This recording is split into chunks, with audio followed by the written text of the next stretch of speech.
Bismillahirrahmanirrahim. Assalamualaikum warahmatullahi wabarakatuh. Kami dari kelompok 2 dari kelas 11 MIPA 2 beranggotakan Almi Hasniah, Dimas Yudhistira, Ilham Idhanul, Rani Tamara, Salma Najwa, dan Siti Sophia akan menjelaskan materi mengenai alat reproduksi wanita. Seperti yang sudah kita ketahui, sistem reproduksi adalah proses alami yang terjadi pada makhluk hidup yang bertujuan untuk memperbaiki dan melanjutkan keturunan dengan cara berkembang biak. Ini adalah merupakan salah satu contoh dari organ reproduksi, yaitu pada manusia, tepatnya pada perempuan. Alat reproduksi ini terbagi menjadi beberapa bagian. Di antaranya oviduct, ovum, uterus, endometrium, cervix, vagina, labium minor, labium mayor, klitoris, mons pubis, fimbriae, dan infundibulum. Itu merupakan bagian-bagian dari alat reproduksi wanita. Untuk lebih jelasnya, oviduct dan ovum nanti akan dibahas oleh teman kita, yaitu adalah Ilham Idhanul. Untuk uterus dan endometrium akan dibahas oleh Dimas Yudhistira. Untuk cervix dan vagina akan dibahas oleh saya sendiri, yaitu Almi. Untuk labium minor dan labium mayor akan dibahas oleh Salma Najwa. Untuk klitoris dan mons pubis akan dibahas oleh Siti Sophia. Dan yang terakhir adalah fimbriae dan infundibulum akan dibahas oleh Rani Tamara. Agar kita memahami lebih lanjut, mari kita simak penjelasan dari teman-teman kita. Baik, di sini saya akan menjelaskan tentang oviduct dan ovum. Yang pertama, oviduct. Fungsi oviduct merupakan suatu saluran sebagai penghubung antara rahim dan ovarium. Oviduct berjumlah satu pasang di kiri dan kanan. Fungsi yang paling utama dari oviduct ini ialah sebagai sebuah alat saluran yang mengantarkan sel ovum dari ovarium menuju uterus atau rahim. Namun selain itu juga pada bagian ampula pun kerap kali digunakan tempat berlangsungnya sebuah pertemuan antara sel sperma dan sel ovum, atau disebut dengan fertilisasi, di mana oviduct dapat melakukan tugasnya dengan melalui kontraksi serta otot polos yang membuat adanya gerakan peristaltik. Maka dengan gerakan inilah yang nantinya bisa membawa sel ovum masuk menuju rongga rahim. Setelah gerakan ini seringkali dapat dipengaruhi oleh sebuah sistem hormonal progesteron dan estrogen serta prostaglandin, dan selanjutnya akan dipengaruhi kembali oleh beberapa faktor yang akan diterima dari luar tubuh. Kemudian di dalam oviduct terdapat silia, yaitu merupakan sebuah struktur yang dapat membentuk seperti rambut yang sangat halus dan yang berfungsi agar membantu pergerakan sel ovum. Sehingga proses perjalanan ini akan bisa memakan waktu berjam-jam atau bahkan hingga mencapai hitungan hari. Lalu struktur oviduct. Yang pertama itu lapisan serosa, yakni merupakan suatu lapisan yang terdapat di bagian luar oviduct. Lapisan subserosa atau disebut lapisan otot, yakni merupakan suatu lapisan hasil dari penyusunan pembuluh darah limfatik, otot longitudinal, dan juga otot sirkular. Pada lapisan yang otot berfungsi untuk bisa membuat sebuah gerakan sehingga oviduct mampu mentransportasikan ovum yang diterima dari ovarium menuju ke rahim. Lamina propria, yakni merupakan suatu lapisan yang hampir seluruhnya tersusun dari pembuluh darah sehingga kerap dikenal juga dengan sebutan lapisan vaskular. Lapisan mukosa, yakni merupakan suatu lapisan yang disusun oleh epitel kolumnar bersiliata dan juga dengan sekretori.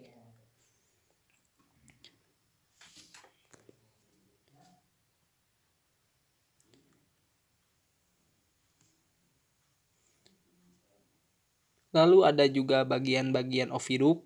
Yang pertama, apa itu fimbriae? Yakni merupakan rangkaian sebuah struktur yang membentuk seperti layaknya jari yang bersilia, di mana pada bagian ini sangat berfungsi guna menerima sel telur dari ovarium. Apa itu ampula? Yakni merupakan salah satu dari bagian terluas yang terdapat pada oviduk dari dan kerap digunakan sebagai sebuah tempat berlangsungnya proses fertilisasi, yakni sebuah proses pertemuan antara sel sperma dengan sel ovum. Apa itu infundibulum? Yakni merupakan tempat di mana Fimbriae dapat melekat. Apa itu isthmus? Yakni merupakan suatu saluran yang sangat sempit yang merupakan penghubung antara ampula dengan rongga rahim atau juga yang disebut dengan uterus. Lalu saya akan menjelaskan tentang ovum.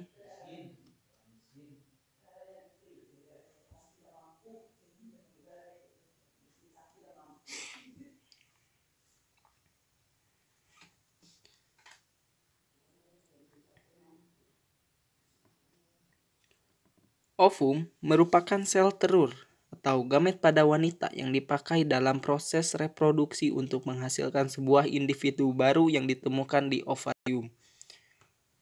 Ovum sama dengan sel sperma pada laki-laki. Ovum berisi satu set DNA haploid mengandung 23 kromosom yang diperlukan sebagai kode penentu sifat serta fisik dari keturunannya. Saat bertemu dengan gamet jantan atau sperma yang juga berisi satu set DNA haploid, maka akan terbentuk zigot. Lalu zigot tersebut akan berkembang menjadi embrio, janin serta akhirnya menjadi individu baru. Ovum sebenarnya adalah istilah jamak untuk banyak sel telur, sementara istilah satu sel telur biasanya disebut sebagai oosit. Setiap wanita biasanya memiliki stok ovum yang ada di dalam ovariumnya. Saat stok ovum tersebut habis, maka wanita tersebut akan masuk ke fase menopause. Lalu fungsi ovum. Fungsi ovum ialah memastikan set kromosom itu ada dalam tempat yang tepat sehingga memungkinkan terjadinya pembuahan oleh sel sperma. Komponen yang ada di dalam ovum juga bisa menjadi nutrisi bagi perkembangan serta pertumbuhan embrio di dalam rahim sampai akhirnya fungsi tersebut diambil alih oleh plasenta. Lalu ada struktur ovum. Ovum memiliki ukuran yang besar, bahkan merupakan satu-satunya sel yang bisa kita lihat dengan mata telanjang. Ovum dilapisi oleh beberapa lapisan, memiliki sitoplasma, serta mempunyai inti. Sitoplasma sel telur mengandung semua materi guna membentuk individu baru, contohnya protein, ribosom, tRNA, mRNA, serta materi lainnya. Sitoplasma dari sel telur biasa disebut ooplasm. Ovum juga memiliki sebuah membran yang disebut vitellin. Sama seperti membran pada sel lain, membran ini memiliki fungsi untuk melindungi ovum serta mengatur pertukaran zat antara sel dengan lingkungan luar sel. Lalu ada juga zona pellucida yang merupakan bagian pelindung sitoplasma sel yang membantu melindungi sel telur. Zona pellucida juga berfungsi guna mencegah lebih dari satu sperma masuk membuahi ovum.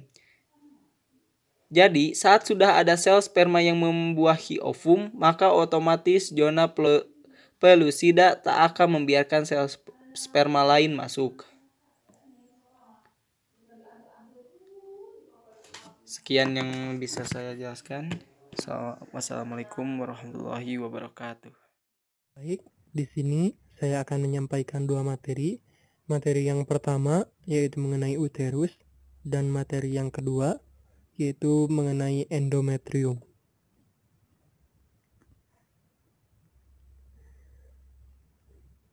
Uterus atau bahasa yang lebih sering dikenal sebagai rahim adalah organ reproduksi yang utama pada kebanyakan mamalia termasuk manusia. Sedangkan fungsi dari uterus tersebut, yang pertama yaitu fungsi utama dari uterus ialah sebagai tempat pertumbuhan dan perkembangan dari hasil pembuahan sel ovum oleh sel sperma. Hasil fertilisasi ini akan tumbuh dan berkembang menjadi janin. Ukurannya akan terus bertambah hingga tiba waktunya melahirkan.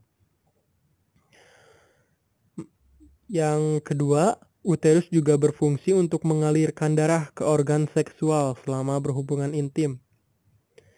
Yang ketiga, uterus juga dapat mempermudah proses persalinan dengan kontraksi otot-otot penyusunnya. Yang keempat, komponen penyusun dari uterus dapat membantu organ lain seperti kandung kemih, usus, tulang pelvis untuk menjalankan fungsinya dengan normal. Yang selanjutnya ialah struktur dari uterus atau rahim.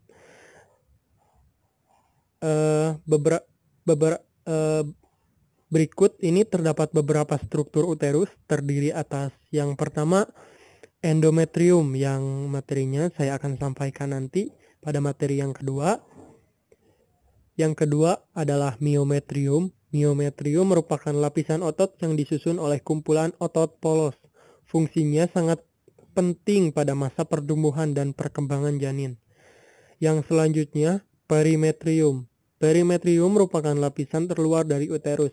Lapisan ini juga sering disebut dengan lapisan serosa. Perimetrium merupakan membran berlapis ganda yang akan berlanjut ke abdomen dan disebut peritoneum. Yang selanjutnya kita berlanjut kepada materi berikutnya, yaitu mengenai endometrium. Endometrium merupakan lapisan selaput lendir yang disusun oleh jaringan epitel, kelenjar, dan banyak pembuluh darah lainnya. Fungsi dari endometrium ialah yakni guna mencegah adanya perlengketan di antara dinding yang saling berseberangan dengan myometrium, sehingga ia nantinya akan mempertahankan potensi rongga uterus tersebut. Yang selanjutnya yakni struktur dari endometrium. Seperti pada gambar, endometrium terdapat di sana seperti dinding seperti itu. Struktur dari endometrium yakni merupakan suatu selaput lendir yang tersusun atas 3 lapisan, yang mana lapisan tersebut ialah stratum basale, stratum compactum, dan stratum spongiosum. Kemudian pada endometrium ialah merupakan sebuah lapisan yang terletak di dalam rahim. Jadi letak dari endometrium ini terdapat di dalam rahim atau uterus. Nah, untuk selanjutnya, mari kita lanjutkan kepada bagian vagina. Nah, ini adalah merupakan bagian vagina. Jika diperbesar, vagina itu bentuknya seperti ini. Nah, teman-teman, sebenarnya banyak orang mengira bahwa vagina bisa diamati dengan mata telanjang. Namun, hal tersebut salah kaprah. Vagina berada di dalam tubuh sehingga tidak dapat melihat secara langsung. Bagian yang bisa kita lihat ketika menghadap ke alat genital itu sebenarnya dinamakan vulva, bukan vagina. Nah, vagina merupakan maskula membranasi yang menghubungkan antara rahim dengan bagian luar. Bagian atas vagina terhubung dengan serviks. Nah, dapat kita lihat bagian atas vagina ini terhubung dengan serviks. Sementara itu, bagian bawahnya terbuka ke arah luar. Bagian atas itu terhubung dengan serviks, sedangkan bagian bawah itu akan terhubung atau terbuka ke arah bagian luar. Nah, vagina ini terletak di antara rektum dan kandung kemih yang memiliki panjang 8 hingga 10 cm. Jadi, vagina ini memiliki panjang 8 hingga 10 cm. Bagian-bagian vagina merupakan lapisan terluarnya yang memiliki selaput lendir. Lapisan dalam adalah jaringan ikat yang berserat, sedangkan lapisan tengahnya tersusun dari otot-otot. Nah, teman-teman, jadi vagina ini terbagi menjadi 3 bagian, yaitu yang pertama bagian luar, yang kedua bagian tengah, dan yang ketiga adalah bagian dalam. Nah, untuk fungsi vagina, fungsinya itu diantaranya adalah sebagai tempat untuk berhubungan seksual, saluran untuk mengalirkan lendir dan darah saat menstruasi, dan sebagai jalan untuk melahirkan. Teman-teman, vagina ini sangatlah bervariasi bentuk dan ukurannya. Pada saat kita gadis, kebanyakan vagina tertutup sama sekali oleh labia minora, dan jika dibuka, hampir seluruhnya tertentu atau tertutup oleh himen.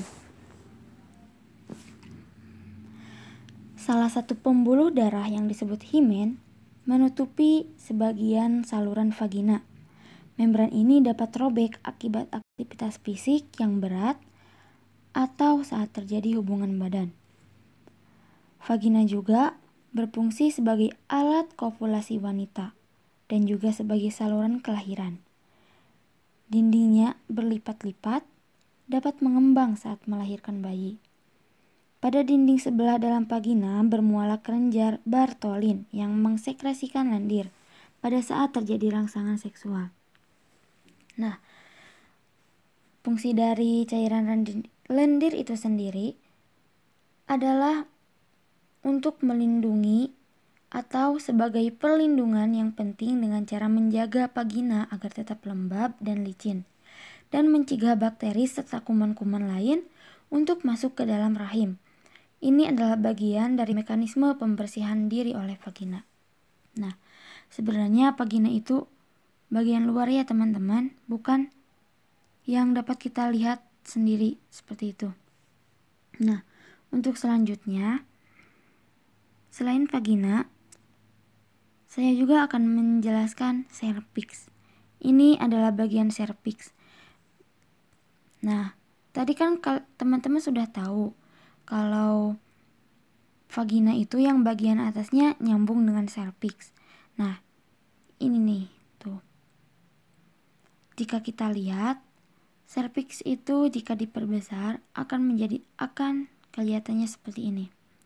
Lalu, apa sih serviks itu? Serviks atau sering kita sebut dengan leher rahim. Serviks adalah bagian bawah dari rahim yang menghubungkan rahim dengan vagina. Tentu saja dapat kita lihat sendiri. Penghubung rahim dengan vagina adalah serviks atau mulut rahim.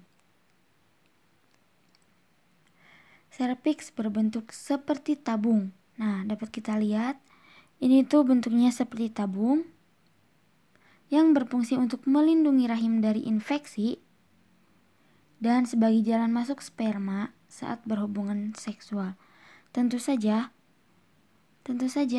serviks ini berfungsi untuk melindungi rahim dari infeksi, karena sebelum kuman atau bakteri itu masuk ke dalam rahim akan dihalangi akan dilindungi oleh serviks atau mulut rahim.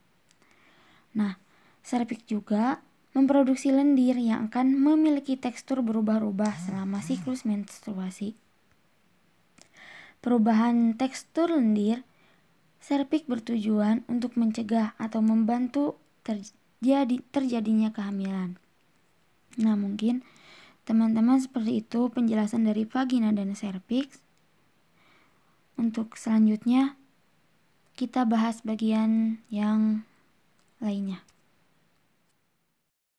Labia. Labia terbagi menjadi dua. Yang pertama adalah labia mayora, yang berbentuk seperti bibir besar yang terletak di luar. Bagian labia akan meruncing pada ujung bawah dan bertemu membentuk robekan jalan lahir di bagian ujung. Terbentuk dari jaringan lemak. Bagian ini berfungsi melindungi alat kelamin pada bagian dalam dan tempat tumbuhnya rambut kemaluan. Yang selanjutnya adalah labia minora atau bibir kecil, yang merupakan lipatan kulit panjang, sempit, dan letaknya lebih dalam dari labia mayora. Labia minora sangat sensitif dan dapat memicu kelenjar Bartholin untuk melumasi vagina jika terjadi rangsangan seksual. Fungsi labium minora adalah sebagai tempat yang terdapat kelenjar Bartholin dan klitoris yang akan menjadi penyusun struktur vulva. Jaringan penyusun labia minora mengandung banyak kelenjar minyak dan ujung sel saraf. Labium minora tidak ditumbuhi rambut. Bagian atas bibir kecil yang bertemu akan membentuk klitoris. Yang ini dan ini merupakan klitoris. Sedangkan pada bagian bawah akan terbentuk fossa navikuler. Klitoris banyak mengandung pembuluh darah dan sel saraf sehingga membuatnya menjadi sangat sensitif.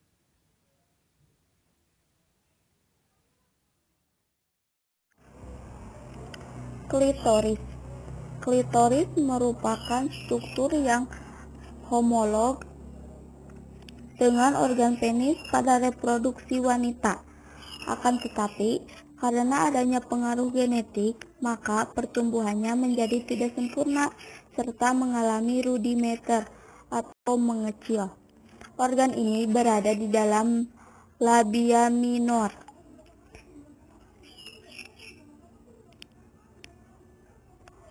Dan di sebelah atas dari lubang vagina.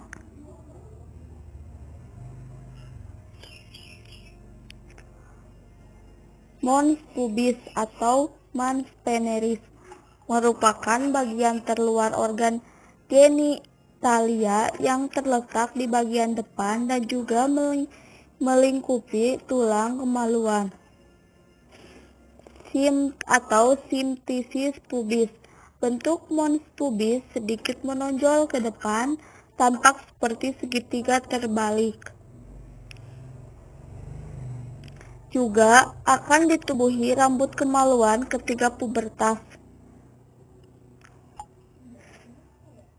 Sedangkan jaringan penyusun bagian ini adalah lebih banyak diisi oleh jaringan lemak dengan sedikit jaringan ikat.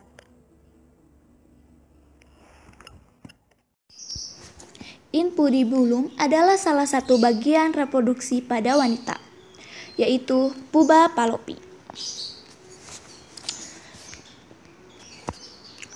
Infundibulum ini berbentuk seperti corong. Infundibulum terletak pada bagian ujung tuba dan mempunyai struktur seperti jari-jari.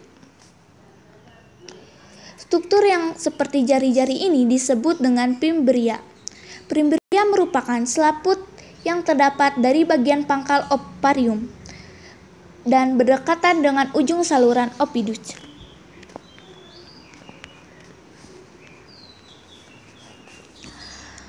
Fimbria